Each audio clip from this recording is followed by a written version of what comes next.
Breaking news చూస్తున్నాం. వరుస వివాదాలకు కేర్ ఆఫ్ కొలికపూడి ప్రస్తుతానికి ఇప్పుడు తిరువూరు టీడీపీలో మరొక వివాదానికి దారితీశాడు. ఇటు ఎమ్మెల్యే కొలికపూడి వర్సెస్ అలాగే ఇటు టీడీపీ నేతలు అన్నట్టు మారింది. ఇటు తిరువూరు నియోజకవర్గం వాట్సాప్ గ్రూపుల్లో మార్ఫింగ్ చేసిన ఫోటోలు ప్రస్తుతానికి కలకలం రేపుతున్నాయి. ఇటు ఎమ్మెల్యే కొలికపూడి శ్రీనివాస్ మరో మహిళతో ఉన్నట్లు ఫోటోలు మార్ఫింగ్ చేసి ఇటు సోషల్ మీడియా మాధ్యమంలో ఇటు వాట్సాప్ గ్రూపుల్లో వాటిని వైరల్ చేస్తున్నారు. మార్ఫింగ్ ఫోటోలు గ్రూపుల్లో షేర్ చేసిన టీడీపీ నేతలు ఎవరైతే ఉన్నారో ఆ టీడీపీ నేతల ఫోటోలని కొలికపూడికి సంబంధించి మళ్ళీ మార్ఫింగ్ చేసి వాట్సాప్ గ్రూపుల్లో వాటిని పోస్ట్ చేశారు. ఒక కౌంటర్ ఇచ్చే ప్రయత్నం చేశారు. ఎవరైతే పోస్ట్ చేస్తున్నారో వాళ్ళ ఫొటోస్ కూడా మార్ఫింగ్ చేశారు. వేరే మహిళతో ఉన్నట్టు ఆ ఫొటోస్ని కూడా ఇప్పుడు సోషల్ మీడియాలో అలాగే వాట్సాప్ గ్రూపుల్లో వాటిని వైరల్ చేస్తున్నారు. మొత్తం మీద ఇటు టీడీపీలో ప్రస్తుతానికి చర్చనీయాంశంగా మారింది ఇటు మార్ఫింగ్ ఫోటోల పంచాయతీ. ఇటు మార్ఫింగ్ ఫోటోలు నిన్న మనం చూస్తే నిన్నగాక మొన్న ఇటు కొలికపూడి ఆయన వాట్సాప్ స్టేటస్ పెట్టారు.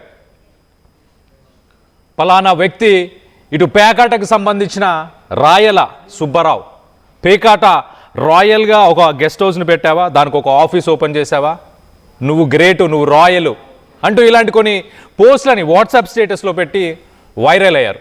దాని తర్వాత ఇప్పుడు ప్రస్తుతానికి మార్ఫింగ్ ఫోటోలకు సంబంధించి వాట్సాప్ గ్రూపుల్లో వైరల్గా మారింది, చర్చనీయాంశంగా మారింది. ఇటు టీడీపీకి సంబంధించిన కొంతమంది నేతలే ఆ పోస్టులని ఫార్వర్డ్ చేశారు గ్రూపుల్లో అన్నట్టు తెలిసింది. సో మొత్తం మీద ఎవరైతే ఫార్వర్డ్స్ చేస్తున్నారో వాళ్ళ ఫొటోస్ని కూడా మార్ఫింగ్ చేశారు. వాళ్ళ ఫొటోస్ని కూడా మార్ఫింగ్ చేసి వాటిని కూడా వైరల్ చేస్తున్నారు. సో మొత్తం మీద దీనికి సంబంధించి మరిన్ని వివరాలు తెలుసుకునే ప్రయత్నం చేద్దాం. మనతో పాటు ఇటు ఏపీ ఇన్పుట్ ఎడిటర్ కృష్ణమోహన్ ఉన్నారు. కృష్ణమోహన్తో మాట్లాడి తెలుసుకునే ప్రయత్నం చేద్దాం. కృష్ణమోహన్, చెప్పండి, కొలికపూడి వరుస వివాదాలని చెప్పుకోవచ్చా? ఆయనకి పార్టీలోనే ఇంత వ్యతిరేకత ఉందా? అసలు ఈ ఫొటోస్ని మార్ఫ్ చేసి వాట్సాప్ గ్రూపుల్లో షేర్ చేసిన నేతలు ఎవరు? డెఫినెట్ గా బేసిక్ గా చూసుకుంటే కొలకపూడి వ్యవహారం రోజుకో కొత్త మనకు తిరుగుతోంది. ఆయనకి ఎమ్మెల్యే వర్సెస్ లోకల్ గా ఉన్న మండల నాయకులు ఎవరైతే 4 మండలాలు ఉంటాయో ఆ 4 మండలాల నాయకులతో ఆయనకి పచ్చడం లేదు. ఆ నేపథ్యంలోనే పరస్పర ఆరోపణలు, పరస్పర వ్యవహారాలు. అయితే దీంట్లో బేసిక్ గా ఈ మండల నాయకులందరూ కూడా ఎంపీ కేసినేని చిన్ని వర్గానికి చెందిన వ్యక్తులు కావడంతో పూర్తిగా కూడా ఇప్పుడు ఇండైరెక్ట్ గా మొన్న స్ట్రైట్ గా ఎంపీ వర్సెస్ ఎమ్మెల్యే ఇష్యూ అయింది. కానీ ఇప్పుడు మండలాల నాయకులని టార్గెట్ చేసుకుంటూ ఇష్యూస్ అయితే నడుస్తున్నాయి. ఇటీవల మొన్న రాయల్ పేకాట క్లబ్ రాయల సుబ్బారావు పేకాట క్లబ్ నిర్వహిస్తున్నాడంటూ ఒక పోస్ట్ ని ఎమ్మెల్యే పోస్ట్ చేసిన నేపథ్యంలో దాని తర్వాత వెంటనే ఒక అమ్మాయితో కొలకపూడి శ్రీనివాస్ ఉన్నట్టుగా ఒక మార్ఫింగ్ వీడియోని ఒక వర్గం బయటికి రిలీజ్ చేసింది. దానికి సంబంధించి ఇప్పుడు ఎవరైతే నాయకులుగా అనుమానిస్తున్నారో ఆ ఫోటోని విడుదల చేసిన వాళ్ళు వాళ్ళ ఫోటోలు కూడా మార్కింగ్ చేసి అక్కడికి పంపించిన పరిస్థితి అయితే కనబడుతుంది. బట్ ఈ రోజు జరుగుతున్న వ్యవహారంలో పూర్తిగా కూడా జరిగిన వ్యవహారం లేకపోతే ఇప్పుడు జరుగుతున్న మళ్ళీ కొత్తగా వస్తున్న ఇతను కొన్ని పోస్టులు పెట్టడం ఇవన్నీ కూడా ఎమ్మెల్యేకి వర్సెస్ స్థానిక మండల నాయకుల మధ్య జరుగుతున్న వారుగా చాలా స్పష్టంగా అర్థమవుతుంది. కానీ తిరుపూర్లో టీడీపీలో మార్ఫింగ్ ఫోటోల పంచాయతీ చాలా వరకు సీరియస్ గానే వెళ్తోంది. అది టీడీపీ నేతలు వర్సెస్ టీడీపీ ఎమ్మెల్యేగా జరుగుతోంది. ఎమ్మెల్యే కొలకపూడి శ్రీనివాస్ ఏఐ ఫోటోలు, మార్ఫింగ్ ఫోటోలు పెట్టడం వీటన్నిటిని కూడా కొంత డిస్కషన్ అయితే నడుస్తుంది. ఇప్పుడు తాజాగా తన సోషల్ మీడియాలోనే పోస్టులు పెట్టిన వారి మార్ఫింగ్ ఫోటోలతో వాట్సాప్ స్టేటస్ ని ఎమ్మెల్యే మళ్ళీ పెట్టడం, సో అది కొంత రచ్చ అయితే జరుగుతుంది. అయితే ఏదేమైనా పార్టీలో కొలకపూడి వ్యవహారం కొంత సీరియస్ గా నడుస్తోంది. అసలుకి ఎందుకు ఈ విధంగా ఉంది, ఎందుకు ఈ విధంగా వ్యవహరిస్తున్నారు, స్థానిక ఎమ్మెల్యేల వర్సెస్ మండల నాయకుల మధ్య జరుగుతున్న ఇష్యూని పార్టీ కొంత సీరియస్ గా తీసుకునే ప్రయత్నం చేస్తుంది. చూడాలి ఏ విధంగా వ్యవహారాన్ని ముందుకు తీసుకెళ్తారనేది చూడాల్సిన పరిస్థితి ఉంది. అయితే కృష్ణమోహన్, ఇటు కొలికపూడి నేను ఒక పొలిటికల్ యాక్టివిస్ట్ అంటూ ఆయన ప్రమోట్ చేసుకున్నారు, ప్రొజెక్ట్ చేసుకున్నారు. ఇటు చంద్రబాబు నాయుడు గురించి ఫైట్ చేయడం కానీ, ఇటు వైఎస్ఆర్సీపీ హయాంలో కానీ సో మొత్తం మీద ఒక రెబెల్ క్యాండిడేట్గానే ఉన్నారు. మరి అలాంటి రెబెల్ క్యాండిడేట్ తన సొంత నియోజకవర్గంలోనే ఇబ్బందులు పడాల్సిన అవసరం ఎందుకు వస్తుంది? ఆయన ఏమన్నా దానికి సంబంధించి ఇటు మైనింగ్కి సంబంధించిన ఆరోపణలు గతంలో వచ్చాయి. ఇటు తిరువూరులో మైనింగ్ చేస్తున్నారు, ఇల్లీగల్ మైనింగ్, ఆయన చూసి చూడనట్టు పట్టించుకోలేదు అని అన్నారు. లేకపోతే ఈ మండలాల్లో ఉన్న నాయకులకి ఈయనకి ఇంకేదైనా విభేదాలు ఉన్నాయా? అంటే బేసిక్ గా ఇక్కడ ఇష్యూస్ ఇసుక రవాణా, తర్వాత రెండవది ప్యాకాట క్లబ్లు. దీని నేపథ్యంలోనే కొంచెం గట్టిగా వీళ్ళ మధ్య గ్యాప్ అయితే నడుస్తుంది. మరి ఈ ప్యాకాటని ఎవరు నిర్వహిస్తున్నారు, జూదాన్ని ఎవరు ఎంకరేజ్ చేస్తున్నారు ఏంటి అనే దాని మీద కొంత ఎమ్మెల్యే వర్సెస్ స్థానికంగా కొంత గ్రూపులు అయితే అయిన పరిస్థితి అయితే కనబడుతుంది. అయితే ఇప్పుడు ఈ వ్యవహారం ఇంతటితో ఆగేటట్టు కూడా కనపడడం లే. దీన్ని పార్టీ కొంత సీరియస్ గా తీసుకునే ప్రయత్నం అయితే చేస్తుంది. మొదటి గతంలో పోయిన నెలలో కూడా ఎంపీకి వీళ్ళిద్దరి మధ్య జరిగిన దీంట్లో పార్టీ ముఖ్యమంత్రి స్వయంగా అంటే ఆ వ్యవహారాన్ని చక్కదిద్దే ప్రయత్నం చేశారు. కానీ ఇంకా సెట్ కాల వ్యవహారం తిరిగి లోకల్ నాయకుల మధ్య వ్యవహారాన్ని నడుస్తోంది. కాబట్టి కొంత సీరియస్ గా తీసుకునే వ్యవహారం అయితే స్పష్టంగా కాబట్టి చూడాలి మరి అది ఏ విధంగా ముందుకు వెళ్తుంది అనేది చూడాల్సిన పరిస్థితి. బట్ ఈ వ్యవహారం మాత్రం కొంత మార్పింగ్ ఫోటోల వ్యవహారం మాత్రం కొంత సీరియస్ గానే పార్టీ తీసుకుంటుంది. కళ్యాణ్.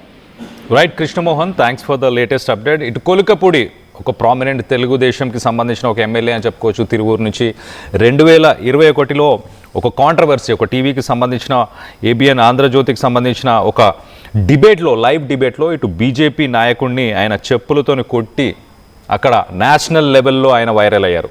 దాని తర్వాత ఆ వివాదం తర్వాత ఆయన పైన కేసులు అవన్నీ జరగడం కూడా జరిగింది. దాని తర్వాత ఇటు రామ్ గోపాల్ వర్మపై కూడా ₹1 కోటి బౌంటీని రిలీజ్ చేశారు. అంటే ఈ వ్యూహం అని సీఎం చంద్రబాబు నాయుడుకు సంబంధించి ఆయనను ఉద్దేశిస్తూ ఒక సినిమాని తీశారన్న ఆరోపణతో ఇటు రామ్ గోపాల్ వర్మకి సంబంధించిన తలని తీసుకొస్తే ₹1 కోటి బహుమతిగా ఇస్తాను, ఒక బౌంటీగా ఇస్తాను అని చెప్పేసి అలా 2023లో అలా కూడా వైరల్ అయ్యారు. దాని తర్వాత 2024 మనం చూస్తే ఇటు మాజీ సీఎం వైఎస్ జగన్ని డైరెక్ట్గా ఆయన టార్గెట్ చేస్తూ కొన్ని కాంట్రవర్షియల్ మాటలు అనడం. దాని తర్వాత 2024 నుంచి ఇప్పటిదాకా ఇటు కేసినేని చిన్నితో పాటు ఇటు మండలాల్లో ఉన్న నాయకులతో వీళ్ళందరితో కూడా విభేదాలు ఉండడం. ఒక రకంగా ఇటు ఇసుక మాఫియాకు సంబంధించి అలాగే పేకాటాకి సంబంధించిన క్లబ్స్కి సంబంధించి వివాదాలు చెలరేగుతున్నట్టు చాలా క్లియర్గా తెలుస్తుంది. మరి రానున్న రోజుల్లో ఇటు ప్రభుత్వం ఎలాంటి డెసిషన్ తీసుకోబోతుంది? ఇటు గతంలో ఇటు కేసినేని చిన్నికి అలాగే ఈయనకి వీళ్ళిద్దరికి మధ్యలో ఏదైతే వివాదం జరిగిందో ఆ వివాదాన్ని రిజాల్వ్ చేయడానికి డైరెక్ట్గా సీఎం చంద్రబాబు నాయుడు గారే ఇన్వాల్వ్ అయ్యారంటే అర్థం చేసుకోవచ్చు ఏ మ్యాగ్నిట్యూడ్లో ఈయనకి ఇటు సీఎంతో కనెక్షన్ ఉంది, ఒక కనెక్ట్ ఉంది అనేది మనం చూడొచ్చు. ఎట్ ద సేమ్ టైం ఇటు కొలికపూడి ఒక పొలిటికల్ యాక్టివిస్ట్ నేను అని చెప్పేసి ఆయన ప్రొజెక్ట్ చేసుకుంటున్నారు. సో ఆంధ్రాకి సంబంధించిన ఒక జేఏసీలో నాయకుడిగా ఉన్న అతను ఒక రెబెల్ క్యాండిడేట్, నేను ఒక యాక్టివిస్ట్ని, ఒక పొలిటీషియన్ కానీ ముందుగా ఒక యాక్టివిస్ట్ని అని చెప్పేసి ప్రమోట్ చేసుకునే అతను మరి ఇలాంటి కాంట్రవర్షియల్ విషయాలు ఈ మధ్యకాలంలో తను ఇటు ఎంపీని టార్గెట్ చేయడం, గతంలో నిన్న మొన్న మనం చూస్తే ఒక మండలానికి సంబంధించిన నాయకుడిని పేకాట క్లబ్లని రన్ చేస్తున్నారా, రాయల్ క్లబ్బా, ఒక రాయల్ వా నువ్వు అంటూ ఇలాంటి ప్రశ్నలు తన వాట్సాప్ స్టేటస్లోనే పెట్టారు. దాని తర్వాత ఇప్పుడు ప్రస్తుతానికి మరి ఒక స్టెప్ ముందుకెళ్ళి ఇటు నాయకులు, టీడీపీకి సంబంధించిన నేతలు, 4 మండలాలకు సంబంధించిన నేతలు మార్ఫ్ చేసిన ఫోటోలని యూజ్ చేస్తున్నారు. ఇటు ఒకసారి మనం ఆ వాట్సాప్ స్టేటస్లు కొండపర్వ గట్టు దగ్గర డే అండ్ నైట్ మ్యాచ్, అలాగే పేకాట కోసం ఆఫీస్ పెట్టావంటే నువ్వు నిజంగా ఒక రాయల్వి అని చెప్పేసి ఇటు క్లారిటీ, ఒక కాంప్రమైజింగ్ సిట్యువేషన్ని ఎందుకు తీసుకురాలేకపోతున్నారు టీడీపీకి సంబంధించిన నేతలు, నాయకులు? సో దీనిపై మీరేమనుకుంటున్నారు? ఇటు కొలికపూడి రానున్న రోజుల్లో ఇంకా బహిర్గతంగా, ఇంకా ఎక్స్ప్లోజివ్గా, ఇంకా అగ్రెసివ్గా ఇలానే ఒక యాక్టివిస్ట్, ఒక పొలిటీషియన్ టర్న్డ్ యాక్టివిస్ట్, ఒక యాక్టివిస్ట్ టర్న్డ్ పొలిటీషియన్గా ఇలానే చేయబోతున్నారు అనుకుంటున్నా? ఇలా ఉండడం సరైందా? అసలు కొలికపూడిని మీరు సమర్థిస్తున్నారా? కొలికపూడి గతంలో ఆయన చేసిన చర్యలు కావచ్చు, ఇటు అమరావతి కోసం చేసిన ఫైట్ కావచ్చు, ఇటు సీఎం చంద్రబాబు నాయుడు కోసం చేసిన కాంట్రవర్షియల్ స్టేట్మెంట్స్ కావచ్చు, వీటన్నిటిని మీరు సమర్థిస్తున్నారా? లేకపోతే అసలు సోషల్ మీడియాలో ఇలా పొలిటీషియన్స్ ఒకరి ఫోటోలు ఒకరు మార్ఫ్ చేసుకొని ఇంత దిగజారాల్సిన అవసరం ఉందా? దీనికి సంబంధించి మీరేమనుకుంటున్నారు? మీ అభిప్రాయాలని కింద కామెంట్ రూపంలో తెలియపరచండి.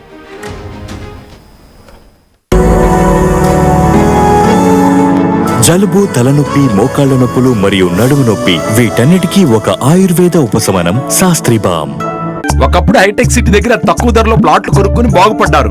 తర్వాత ఓఆర్ఆర్ దగ్గర, ఇప్పుడు అవకాశం త్రిబుల్ దగ్గర వచ్చింది. ఇప్పుడు షాద్ నగర్ వైపు ఉన్న స్వర్గసీమ వెంచర్ లో ప్లాట్ల పండగ వచ్చింది. నూతన వెంచర్ అమేయ రూపంలో అప్రూవ్డ్ ప్లాట్లు, రిసార్ట్ ఫెసిలిటీ, రీజనబుల్ ప్రైస్. ఒక్కసారి ఫ్యామిలీతో విజిట్ చేసి మంచి నిర్ణయం తీసుకోండి. స్వర్గసీమ వారి నూతన వెంచర్ అమేయ. నగల సామ్రాజ్యం పెద్దది, మన వేడుకల్లో నగల పాత్ర పెద్దది. నగల్లో మన సంప్రదాయం అది పెద్దది. అదే విధంగా నగలు కొనేటప్పుడు మీ సేవింగ్స్ కూడా ఇకపై పెద్దగా ఉంటుంది. అన్ని నగల తరుగును ముందు కన్నా ఇంకా తగ్గించాం. ఈ తక్కువ తరుగును చూస్తే వెంటనే నగలు కొనేస్తారు. డైమండ్ జ్యువెలరీ ధరలు కూడా పెద్ద లెవెల్లో తగ్గించాం. ఇకపై అందరూ డైమండ్ జ్యువెలరీ కొనుక్కోవచ్చు. ఏ ఆఫర్లోనూ పక్కదారి పట్టకండి. ఇక్కడికొచ్చి కంపేర్ చేస్తేనే తెలుస్తుంది మీకు ఎంత పెద్దగా డబ్బులు ఆదా అవుతుందో అని. ఈ తరుగు కన్నా ఎక్కువ ఇస్తే మీరు కష్టపడి సంపాదించిన డబ్బు వృధా చేసినట్టే.